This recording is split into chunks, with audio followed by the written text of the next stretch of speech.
going to be recording the webinar. There we go. So today's webinar is Understanding Russian Strategy, which is a very interesting topic to explore. And the first question everybody asked me, is there a strategy? And that's why Mark is also here. And we're going to be doing that together with Mark Galeotti, who is the director of the consultancy Mayak Intelligence and an honorary professor at the UCLA School of Slavic and Eastern European Studies. Mark is also one of the most interesting podcasts. He has one of the most interesting podcasts. You can hear it on Spotify, I do, which is In Moscow's Shadows. Correct, Mark? It is, yes. Shadows, if I'm not correct.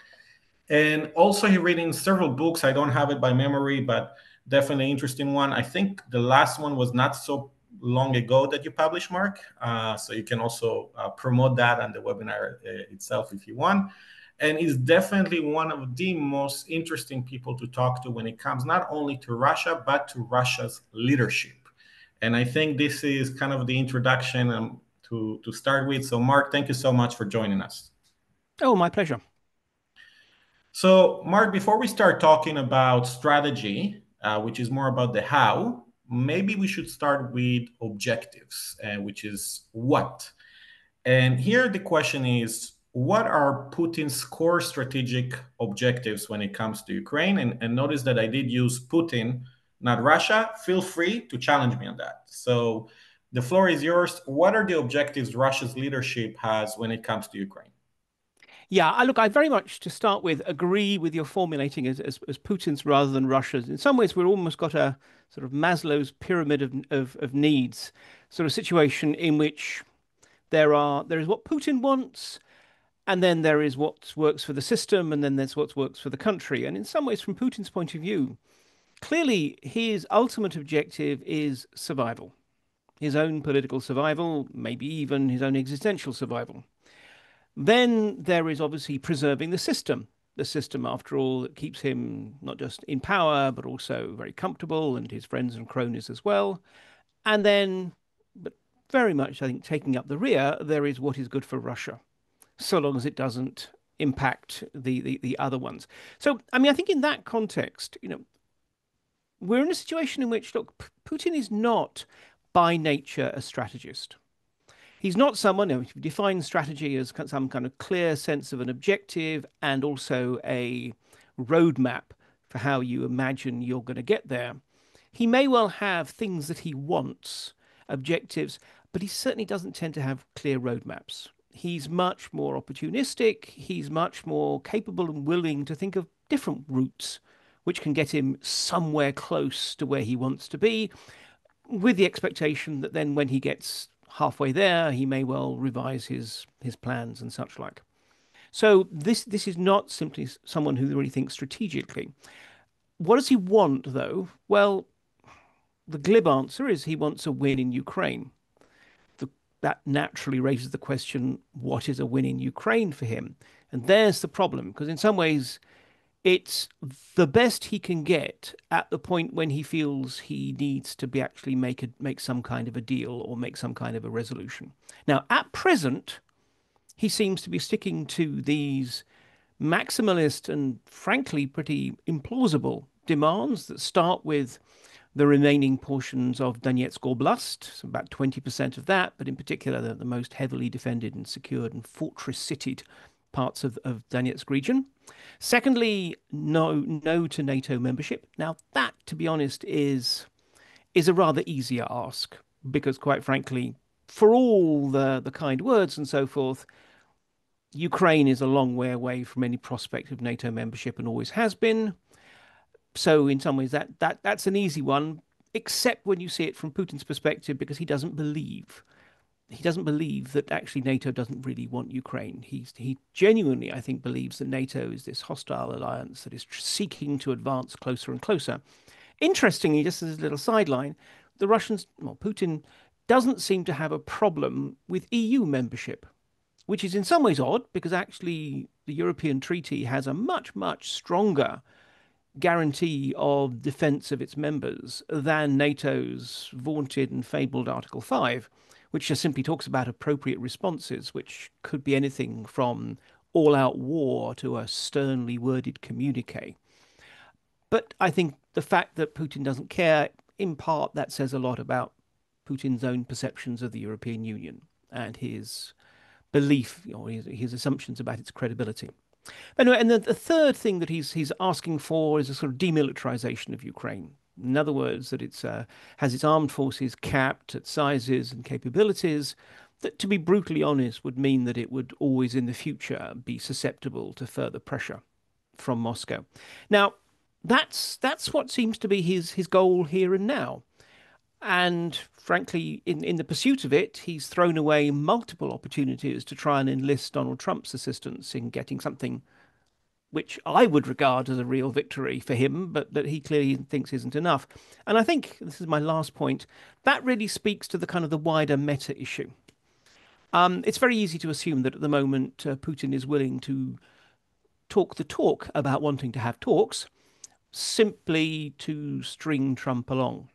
And there may well be an element of that. But I think he's also perfectly willing to see if he can get the kind of deal that he would regard as a victory through these kind of political means right now. Ultimately, though, he's perfectly prepared to walk away from talks. He believes that he is winning. He believes that, although of course he's aware that there is cost to this war to Russia, but nonetheless that Ukraine is essentially bleeding faster. And therefore, he thinks also, well, if the talks don't work, it doesn't matter. We're still grinding forward. We'll have an opportunity to impose the deal we want later. So I think that, I mean, it becomes tricky simply because there is no, in my opinion, clear strategy. But that is, I think, where the thinking lies at the moment. Mark, I want to challenge you because I really like the comparison to the Maslow pyramid of needs when you did the analysis, and it kind of triggered a question: is he a pragmatic or is he an ideologist? And let me challenge that, put in a framework here. He invaded Ukraine in 2022. That's maybe was a pragmatic move if he really, really believed it's going to take 1 or 2 days or 5 days, whatever he believed in it. But it's an ideological oriented move. It came out of a deep ideological belief that Ukraine is Russia, that there's no such thing as Ukraine. So is he an ideologic leader that follow a certain ideology, and that's why it's so hard for us to understand what is the strategy, because he basically go according to the northern star that guides him, and it's okay as long as he's doing it? Or is it really pragmatism that pushed him to do that action and other action? Or maybe it was, like you said, he changed course midway once he saw that things didn't work his way. Yeah, I mean, I think there's always a danger here in heading down a semantic rabbit hole about quite what ideology means.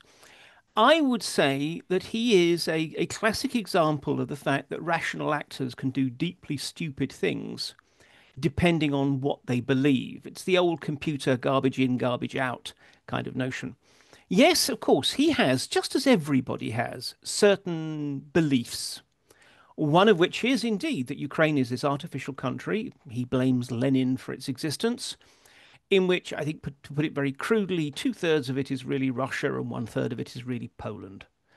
And in that context, yes, he convinced himself that there would be no strong, determined resistance to rolling in, imposing some kind of compliant government, complacent, that he was. And within a few months, essentially, he would have been out, and the West would have had to accept this fait accompli. Now, I wouldn't describe that as ideology. I think this is a man who has certain perceptions of the world, and he has created this authoritarian system in which even people who know perfectly well that his view is not correct cannot really challenge that. We saw that in the surreal meeting of the Security Council, televised meeting The before. humiliation of the FSB. Well, I mean, it's not just the humiliation, it's even when his own, I mean, firstly, you had his own chief negotiator with Ukraine, Dmitry Kozak, trying to actually make the point, and Putin cut him short very sharp. But even his, I would say, most hawkish of hawks, Nikolai Patrushev, then the Secretary of the Security Council, even he was saying, well, maybe we should at least explore what kind of um, scope there is for negotiation before we actually get to it. Lars, I wonder if you could switch off your microphone. Thank you very much. Um, yeah, so basically, we're in a situation in which, people who knew better couldn't tell him otherwise. So, from his point of view, he's sure that's the case. If 10 different people came to me and said that they'd all seen specific facts proving that the world is flat after all, maybe I'd begin to believe them.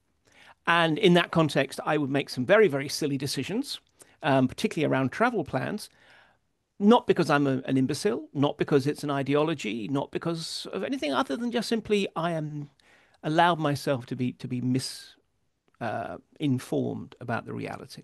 So I think that's the truth. He is a pragmatist, but he can also do things which seem to us extraordinarily stupid and extraordinarily blinkered, simply because he's created a system in which actually information flow to him is a real problem. It really comes just simply to buttress and reinforce his prejudices rather than, as should happen, just as you're challenging me, frankly, the role of advisors, counselors, the intelligence agencies ought to be challenged that with their best truth, and that's not happening. And one of the questions that kind of emerged from that is, and you kind of hint on that he believes that he's winning is to this question.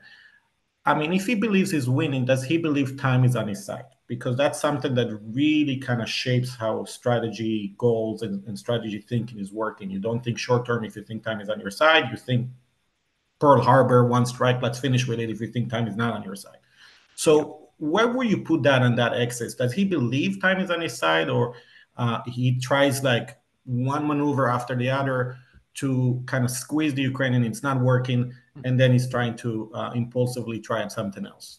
Yeah, no, it's a really good question. And obviously, it's very hard for us. I mean, I will say Putin thinks this, and I hope everybody who's listening realizes that what I'm actually saying is my best guess is that Putin thinks this. But anyway, in those circumstances, I think he does seem to feel that time is on his side. Now, look, he is aware, at least to some degree, of the costs that are accruing for Russia the longer this war goes on. But I think from his point of view, he does not need to have to fight a forever war. All he needs to be able to do is to ensure that Russia can fight longer than Ukraine can. And first of all, we have to recognize the very real pressures bearing down on Ukraine and indeed its allies and supporters. I mean, the whole question of actually can Europe truly afford to continue to bankroll Ukraine? That is a really serious and live one. And at the same time, I imagine people around him are minimizing the actual impact, or at least he is not really listening to the long-term damage being done to Russia. Because again, we go back to that sort of hierarchy. The damage is being done to Russia. But on the other hand, I imagine that Putin regards it as pretty much politically existential for him to be able to pull something that looks like a victory out of this war. So in that respect, he's willing to accept, so long as Russians are willing to sign up and go and fight, then he's willing to accept the terrible casualties which are accumulating. I mean, what the latest UK Defence Intelligence Staff estimate was, oh, I'm trying to think, was something like 1.2 million dead and wounded. And that's obviously going to bite into Russia's demographics. This means going to be a lot of people coming back, expecting healthcare, all the various challenges. But from his point of view, that's a price worth paying because it's not a price he's paying. So I think in that context, yes, time is on his side, not because he thinks that Russia can fight forever, but because he just simply thinks that Ukraine can fight less long. And so, yes, sometimes there is an element of trying this and trying that, but the context is that he doesn't have quite the same kind of ticking clock that we might assume that he should have. And when we look at time being believed to be on his side, do you think the leadership that surrounds him also believe that as long as the war is ongoing and they don't have to admit defeat, because I truly believe that maybe they do have that belief that they're going to win the war, but they truly see the situation as something that they are not looking at winning the war that they were launching in Mhm. 2022.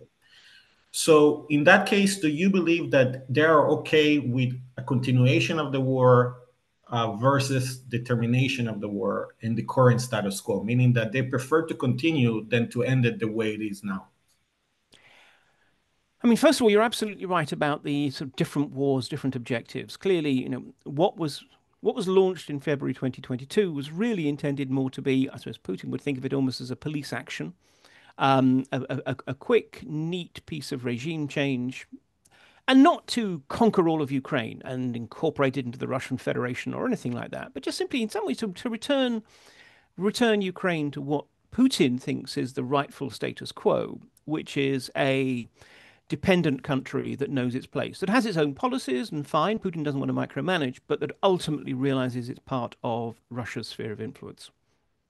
Now, though, clearly that's not happening, and quite the opposite. I mean, if one looks at Ukraine and all the various, I would suggest, rather abortive state building and nation building projects that launched since 1991 and its independence, it's Putin and his invasion which has really created a genuine Ukrainian nation in which the divisions between Russian speaker and Ukrainian speaker, East and West, Christian and Orthodox, all of these things matter The so much less than Ukrainian they did. ethos.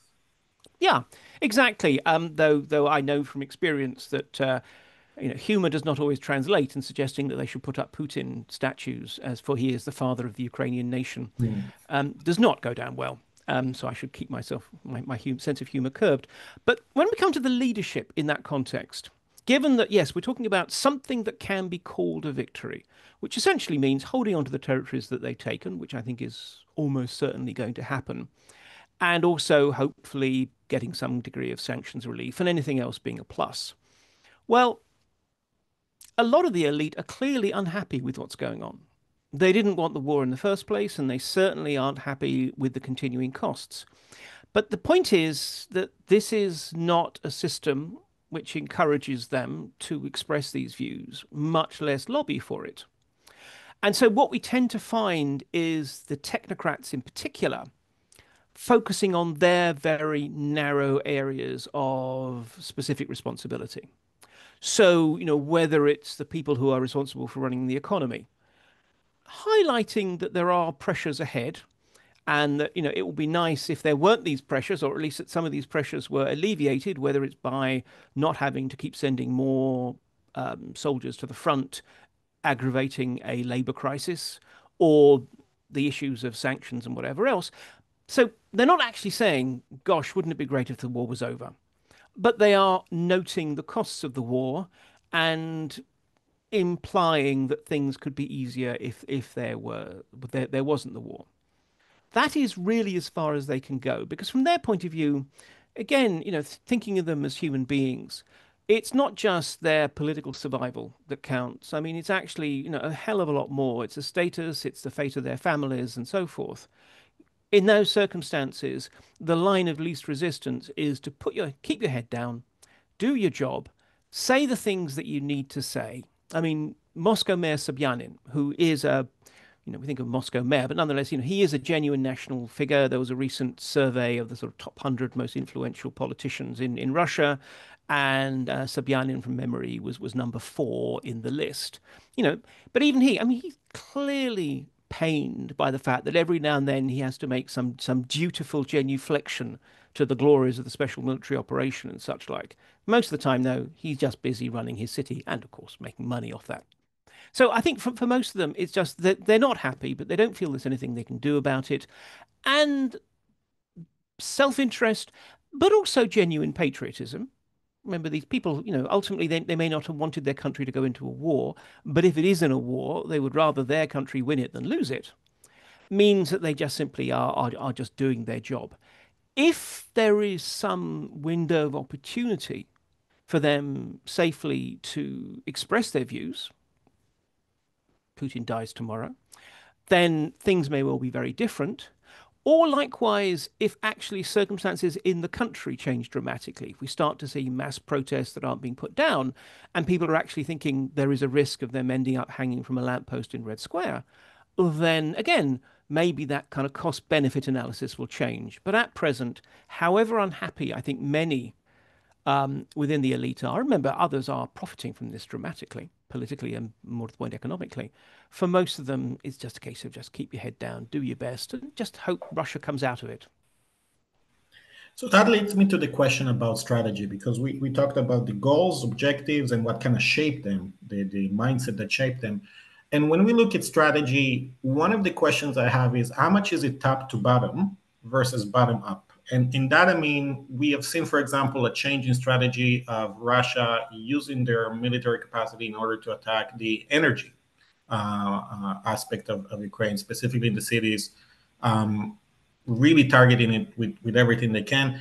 It seems as if it was either kind of a retaliation to Ukraine targeting the oil and energy sector in Russia, but on the other hand, it seems that it was also an attempt to change the status quo in the battleground and move it to the city using kind of a city bombardment like we used to see in World War II.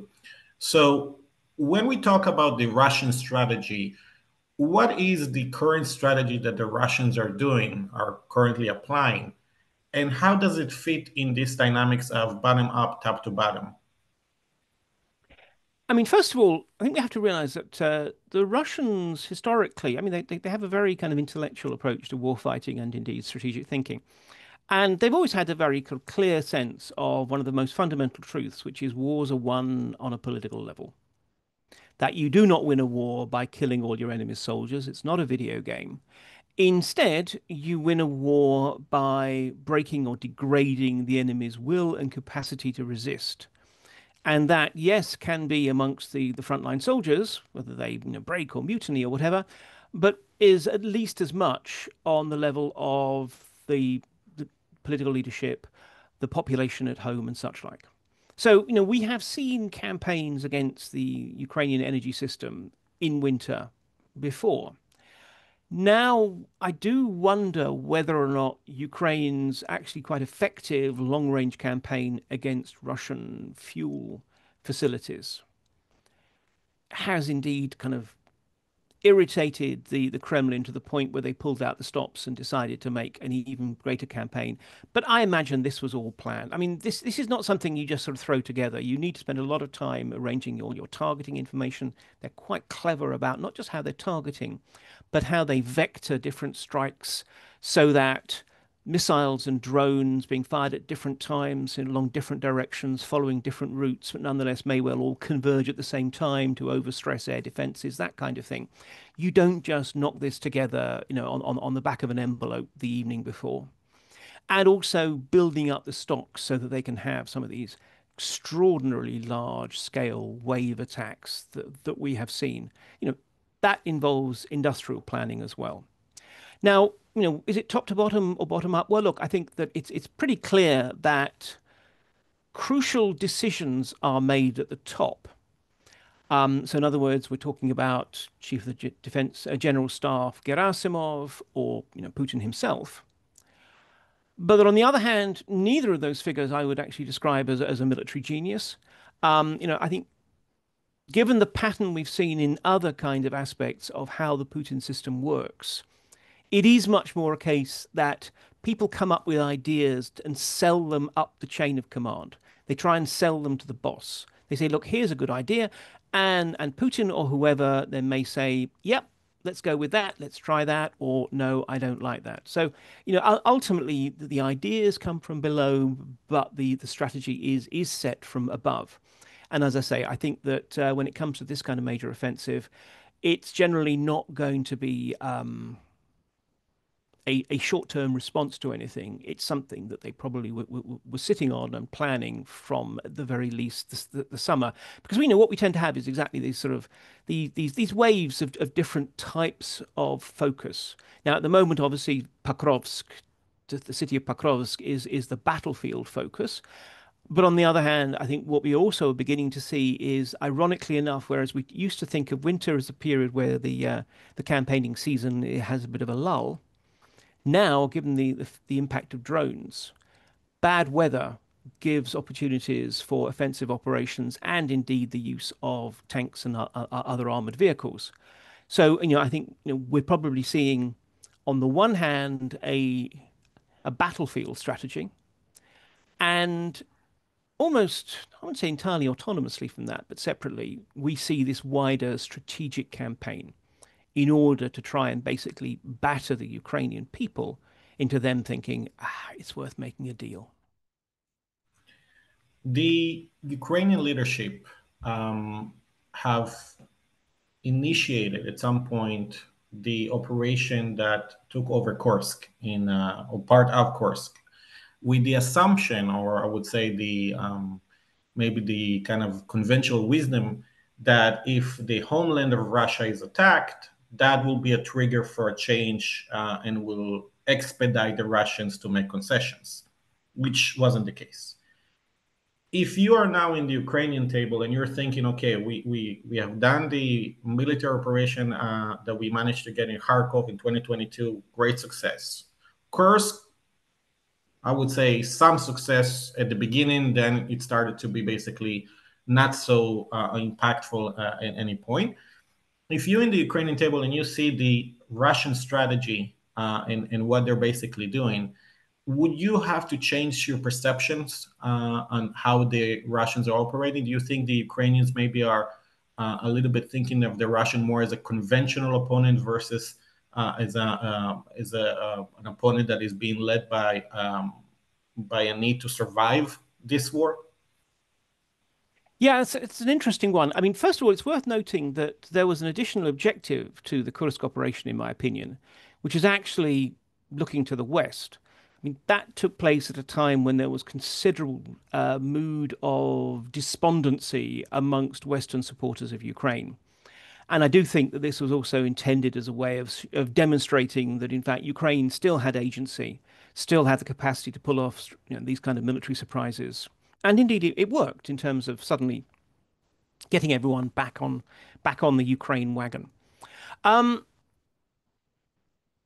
in terms of the Ukrainian strategy, I mean, I think that although they can make mistakes, and certainly in the case of Kursk, they stuck there too long. This is a kind of a classic Ukrainian mistake that they've made time and time again. And frankly, I think they're making now in Pokrovsk, is the point when they really ought to be withdrawing. They get understandably bloody minded and sort of try and hang on and therefore end up sort of taking losses. So, yes, there are mistakes. But I mean, I do think that the Ukrainian leadership, I think, has understood two key things. One of them is precisely the necessity of keeping as much of the West as possible still on side. Without that, I mean, it would be extraordinarily difficult for the Ukrainians to be able to make any kind of meaningful counterattacks. I'm not saying that the Russians would roll over them at this stage, but I do think that certainly the Russians would be in a much stronger position in that case. But secondly, precisely that their real goal is to persuade one man that he's reached that sweet spot. And this is obviously Vladimir Putin. He's reached a sweet spot where he's managed to seize all that he can for the cost that he's having to pay for it. So from their point of view, they want to minimize his capacity to take anything more, but above all, to maximize the costs. And those costs are obviously levied on the battlefield. They're levied diplomatically. Hence, for example, the fact that Zelensky is often very keen to, for example, try and cultivate the Indians or the Chinese, others who are sort of could be almost conceived as being within the Russian camp, but also are to be levied in Russia itself. Hence, for example, the campaign against fuel and such like. So, I mean, I think actually the issue is not that the Ukrainians don't really understand the nature of the enemy they're fighting. And remember, after all, there is so much cultural kinship between Ukrainians and Russians that they're they're not exactly unaware of the Russian mindset. It's more that with the resources they have at their disposal, they have to focus on certain things.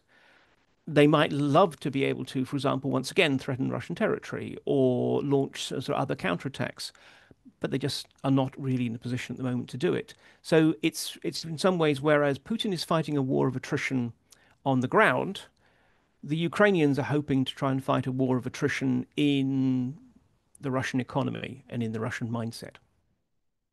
So that kind of leads me to the question of how long or how strong is the Russian economy currently in terms of basically being able to continue this war? Because if they started it with the reserves they had when it comes to foreign currency, um, but they also kind of evolved with time in terms of dealing with China and so on, and maneuvering through sanctions and so far. It seems that the Russian economy is at a point where, on the one hand, what I'm hearing from different sources is that if you go to Russia, you can find anything you want because the sanctions are for Western product, but you can find them because they're coming through whatever Armenia or Kazakhstan or whatever, or you can find it in a Chinese format, which is there. So there's everything available. The energy sector seems to suffer, but people who I spoke to say there is fuel. If you need fuel, there is fuel, although not as it seems that's not the case everywhere, but at least it's the cities. But on the other hand, it seems that the Ukrainians are targeting the energy sector in order to kind of damage the cash flow and to also prevent the war machine to advance in the front. So the question here is, how long can Russia keep up fighting? And are they saying that vis-a-vis themselves, meaning where is this going to be a boiling point that it's going to be leading to, like you said, demonstrations and stability issues, versus vis-a-vis Ukraine? We just need to last longer than them and show the European that we can persist. So then it's not worth to invest in a losing horse. So where do you see the Russian strategy mix into all of Hmm. that, which is how Yeah. long can they fight and how long they perceive that they can fight? Okay. Well, look, I mean, in terms of the economy, I'm not an economist. So instead, I have to go and talk to people who are bright economists. And the consensus seems to be, I mean, there's always outliers, but essentially that without some kind of unexpected shock or change of the situation, for example, I don't know, China deciding that it's not going to buy that lovely cheap Russian hydrocarbon anymore. Without something like that, this is an economy which can grind on at this way for quite some time.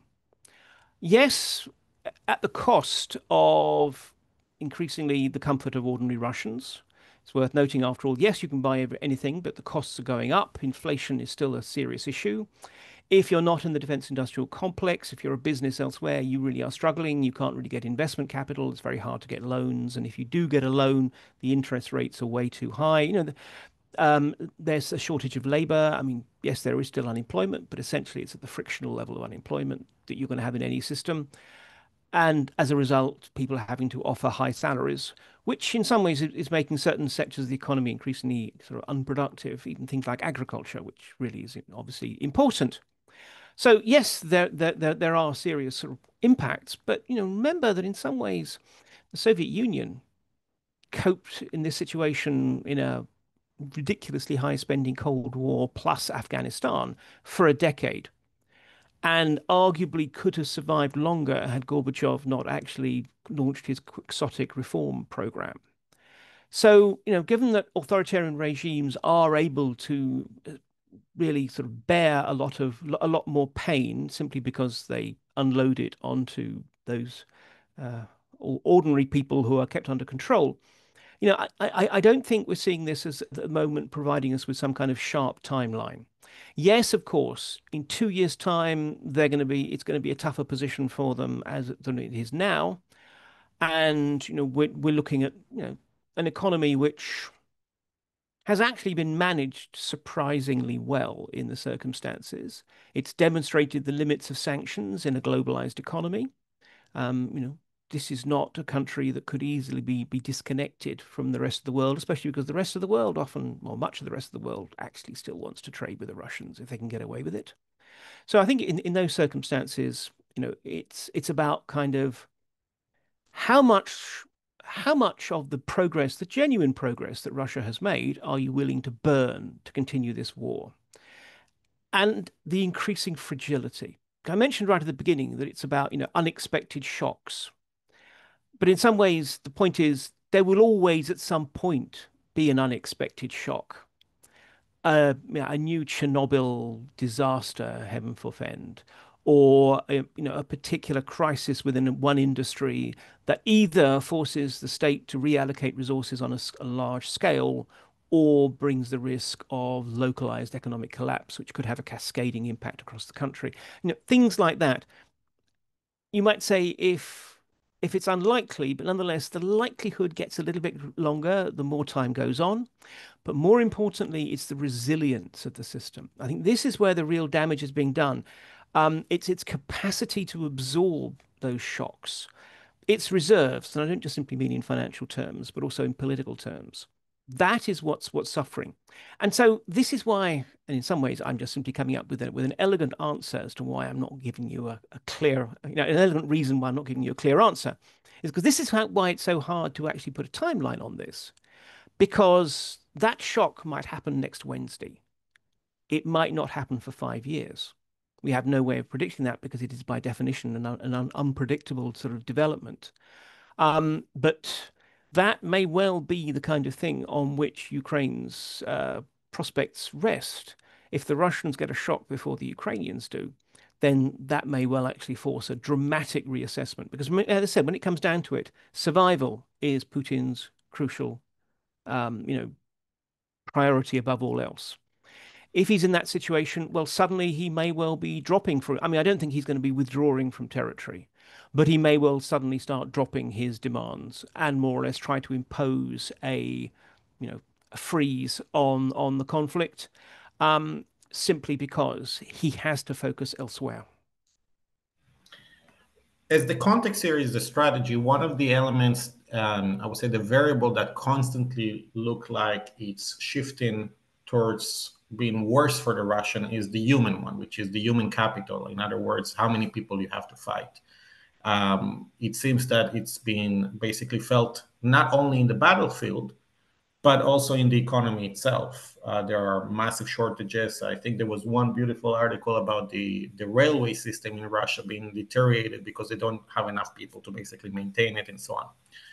So when you look at that, if we look a little bit closer, zoom in on the tactics, do you think are we reaching the point where the Russians may be going to be choosing? I mean, they're already kind of downgraded from three fronts to one front and moving more and more into kind of trench warfare, relying more and more on drones and so on.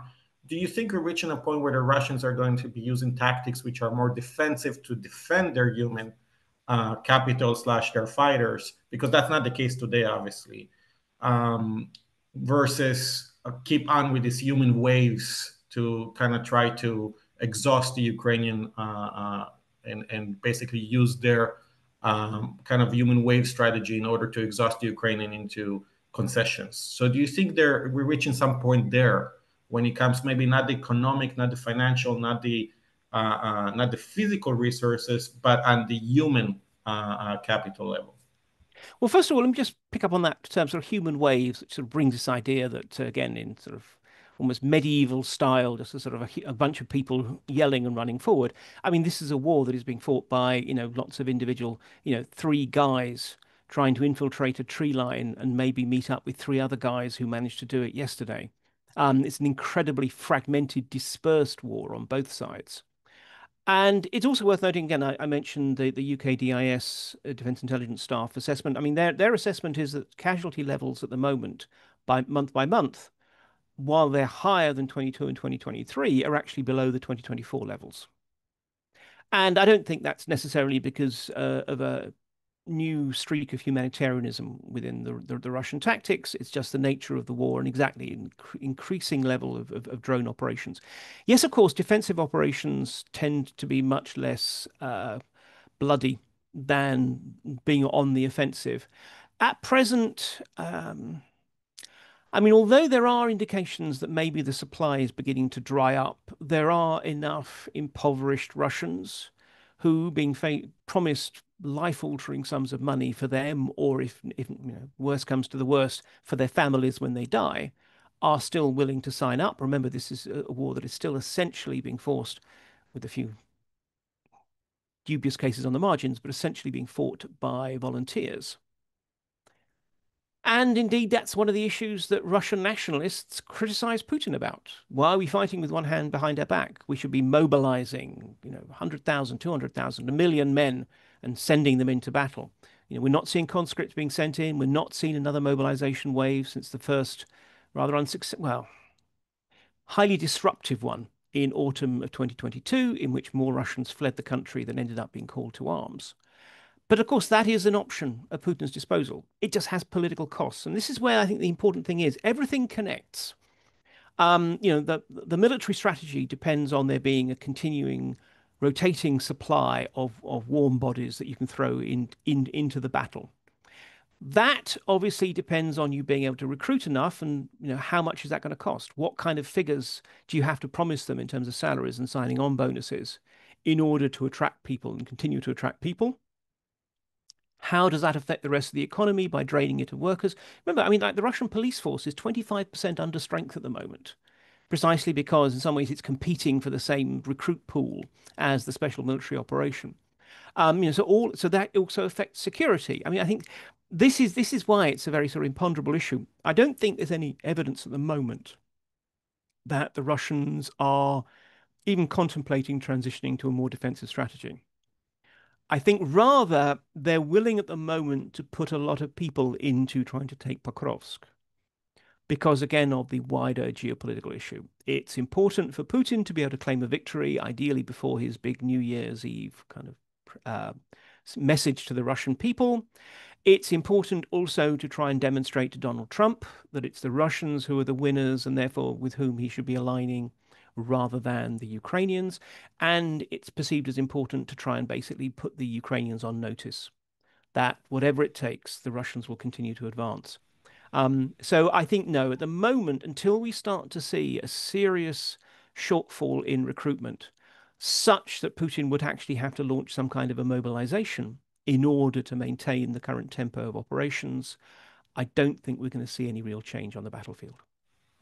So you spoke a little bit about the nationalist and the and also the shocks, and that kind of make me think about Prigozhin and his attempt, run for Moscow um, for a rebellion against the system, God forbid, against the father of all, Putin. Yeah, it was kind of painted as a rebellion against the Ministry of Defense and the incompetence that comes with it, which kind of coincides with what you said about the critique they have about fighting with one arm behind their back. So, how much is that event slash that kind of thinking from the hawks nationalist in Russia is impacting the Russian strategy today? Does it have any impact? Did this event have any kind of impact on Putin that kind of make him think, okay, maybe I should take things a little bit more cautiously in order to make sure that I'm able to provide to the soldiers in the front because I don't want to see this thing kind of making a 180 against me or something like that. How much do you see that impacting the decisions or the wishful of the hawkish side of the axis and in the event that we saw impacting the Russian strategy today? Hmm. I mean, I think we have to realize that the nationalists, the ultra nationalists, in other words, are people who sort of look down on Putin as being not being nationalist enough. I mean, they are a relatively small contingent of society. The thing is, though, that first of all, they are disproportionately represented within the current and previous soldiers, security apparatus types, and such like. So they matter rather more in that respect. And secondly, they are people who it's much harder for the state to crack down on. And indeed, it has been very cautious about cracking down on them, even although it sort of moved more sharply against them after the Prigozhin mutiny, precisely because they are not saying that we need to sort of change the system and be more democratic and be more like Europe or whatever else. They are saying, look, Russia above all. And in that context, I think that their real political impact is actually to condition Putin's sort of strategic choices towards a more maximalist position. Because let's say he did decide, this war's not worth it. We risk becoming a Chinese vassal state with a collapsing economy or whatever else. So let's just make a deal and give up on our claims for the rest of Donetsk, etc. That is the point at which he would be assailed by the nationalists for essentially having squandered the lives of true Russian patriots and everything else like that. And then he's faced with the choice of either does he turn to his security apparatus to crack down on people who are in many ways have a lot of people within the security apparatus who think they speak for them? Or does he just have to weather the storm and hope that it doesn't sort of undermine him too much? Putin is a very risk-averse figure. And therefore, I think he will tend to take the line of least resistance. And however bizarre it seems, at the moment, the line of least resistance is letting thousands of your people die on a regular basis in Ukraine rather than risk annoying a bunch of social media, mill bloggers and the like, because he's not quite sure of how big an iceberg there is below that little bit that he can see above the water. So yes, I think the nationalists, we have to keep it in context, but I think they do, in Putin's mind at least, and that's the only place, that's the only real battlefield that matters in this respect.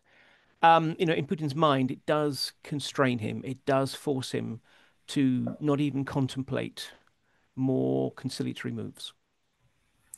And I want to kind of zoom out and look from the conflict with Ukraine to Putin's strategy when it comes to NATO. And the question here is, do you think that Putin is seeking some sort of a limited confrontation with NATO as a way to pressure them to kind of scale back on their support of Ukraine? I wouldn't put it in those terms. I mean, clearly we have seen Russian attempts to bring pressure to bear on a variety of axes, from his earlier sort of hints about going nuclear to the recent sort of drone operations near airports and air bases and such like. I think that really that is driven by his assumption that what he's currently fighting is a proxy war. Again, remember his own astonishingly prejudiced notions of Ukraine and Ukrainians. From his point of view, the only reason this war is still going on is because the Ukrainians don't really have a choice about it. That yes, some of them are these neo-Nazis and such like who just kill Russians for the hell of it. But essentially, Ukraine has now simply become a weapon in the hands of NATO. Not because he thinks that it's then going to turn into a full-scale war between Russia and NATO, not that he wants it to. But in that circumstance, he's fully aware that given that NATO represents this extraordinarily powerful alliance in whatever terms one really wants to measure it, but is precisely that, it is an alliance. He needs to try and fragment it as far as he can. And I think that is the real goal. So any kind of direct military action, look, from his point of view, I think that would just simply consolidate NATO, or more to the point, render it into fully becoming a Warsaw Pact under the control of the United States. But on the other hand, a continued level of sub-threshold operations to try and undermine NATO's unity, its cohesion, its capacity and will to continue to support the Ukrainians.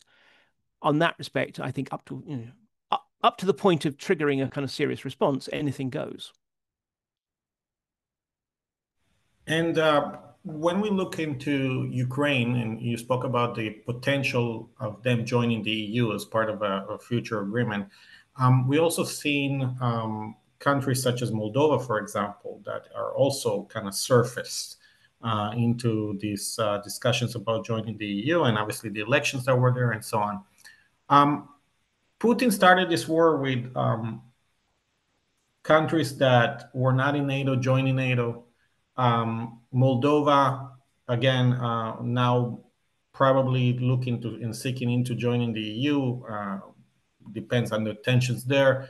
Central Asia, we saw issues there as well. The conflict between Armenia and Azerbaijan, he could not interfere, losing ground in Syria. I mean, he's been losing assets, strategic assets for Russia Mhm. for the past 3 years in an incredible rate. I mean, we're talking about the war in Ukraine, but the consequences of that is that he's losing a lot of ground in a lot of other areas as well.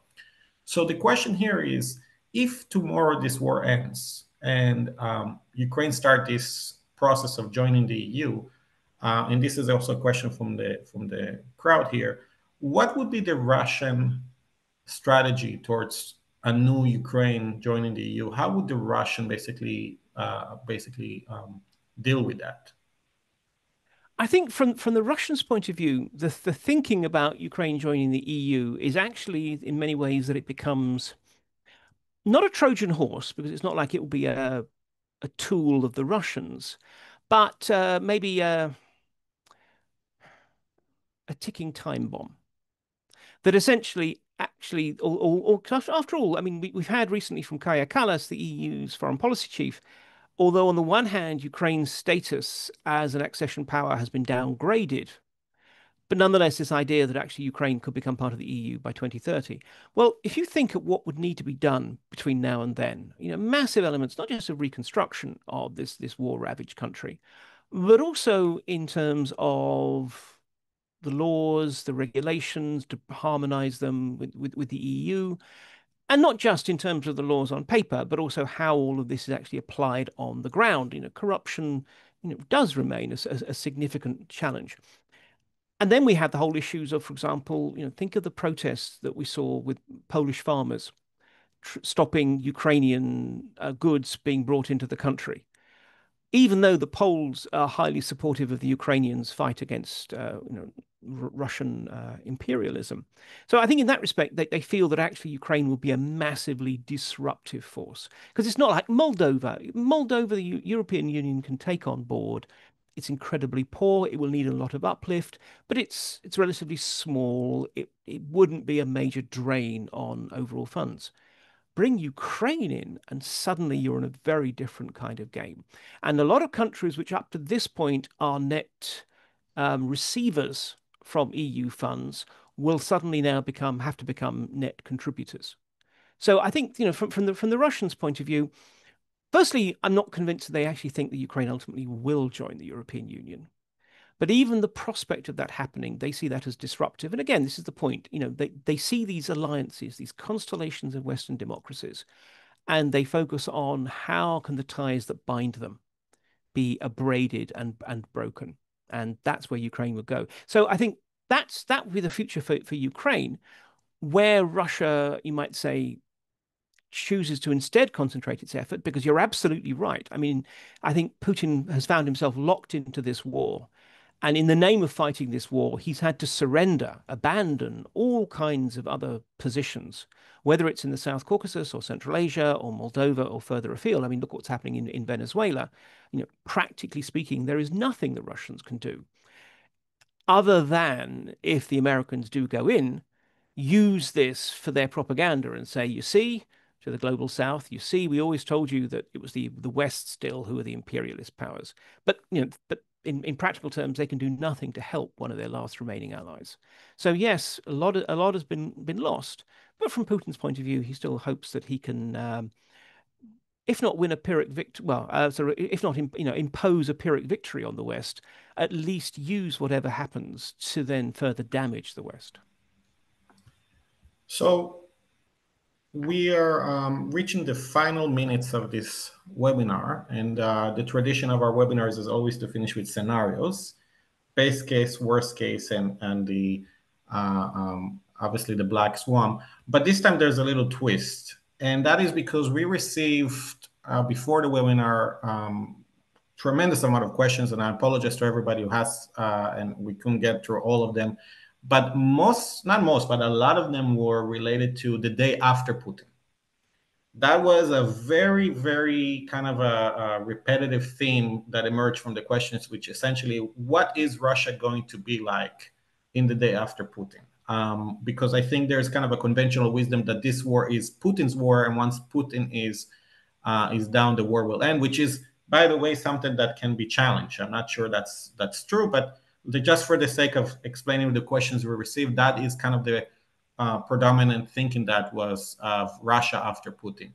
So the question I have for you is essentially divided into three, and that is, if you can give me three scenarios, which is essentially looking into best case scenario of what would happen to Russia's strategy after Putin, worst case scenario of what would happen to Russian strategy when it comes to Ukraine after Putin, and the black swan. So what could be a black swan, which means low probability, high impact scenario in the day after Putin. And specifically, we're talking about, just one second, Robbins, can you please put on, thank you. Specifically, we're talking about what will happen, not only the war in Ukraine, so that kind of something I would like you to address, but also the aftermath of Russia internally. Are we going to see a continuation of Russia, of the system as we see today? So basically another person not named Putin acting as Putin, or we're going to see a complete shift, or whatever it is. So best case, worst case, black swan, the day after Putin in relation to the Russian strategy in Ukraine, but also in relation to Russia and the system in Russia as a whole. Mhm. Okay. Trying to keep this brief because, frankly, this could be a webinar in and of itself. Yeah. And obviously, so much depends on when it happens, how it happens, and so forth. But broadly speaking, best case scenario, and it's the one that I think is also the most likely one, but then again, maybe I'm just simply unfashionably optimistic, is no one individual can step into Putin's shoes. We have a behind the scenes negotiation between various interest groups from which, because that tends to create a coalition which tends to drag politics towards the center, which sees, firstly, the leadership going down from the sort of septuagenarians of Putin and his cohorts to, late 50, early 60-year-olds. And we get someone who is essentially a representative of a collection of pragmatic, self-interested kleptocrats who aren't interested in Russia's geopolitical standing anywhere near as much as they can as holding on to power, using it to enrich themselves, and being able to enjoy that enrichment so that Mhm. they can continue to, basically travel in the West again or whatever. Now, what that would mean for Ukraine would be some kind of movement for a deal. Now, they will be playing for all they're worth oh, we're just holding on by our bare hands. Look at these nasty nationalists who could still come back.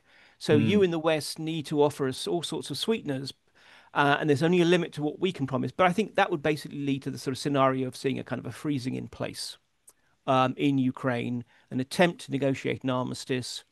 I don't think we would see reparations, but on the other hand, what we could see is a sort of a under the counter deal whereby those frozen sovereign assets in the West, essentially the Russians say, look, you can take those and use those for rebuilding Ukraine if you want, because we've more or less written them off.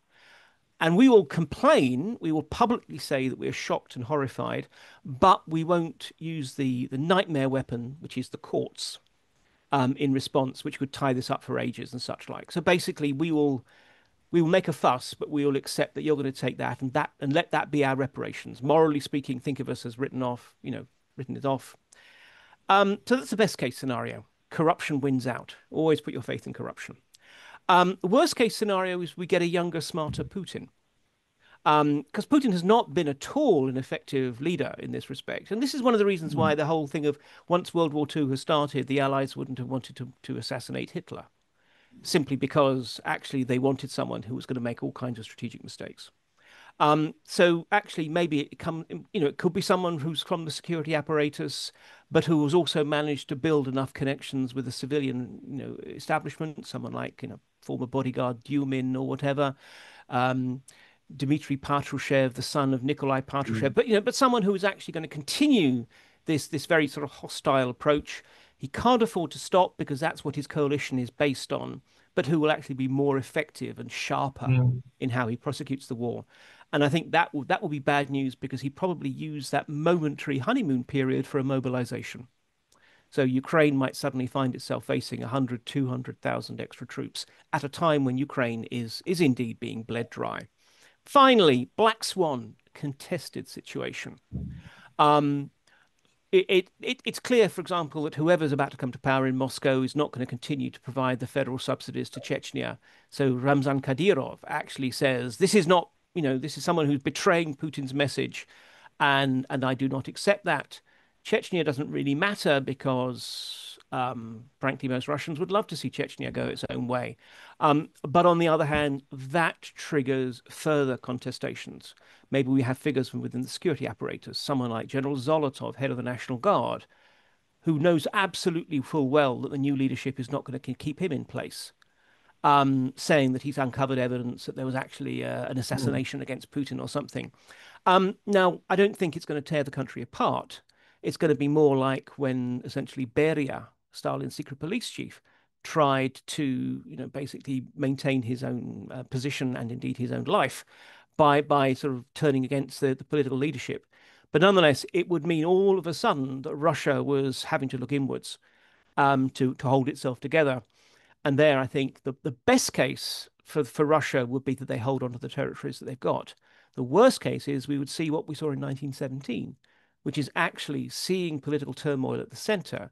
A lot of Russian soldiers just think to hell with this, and I want to go home.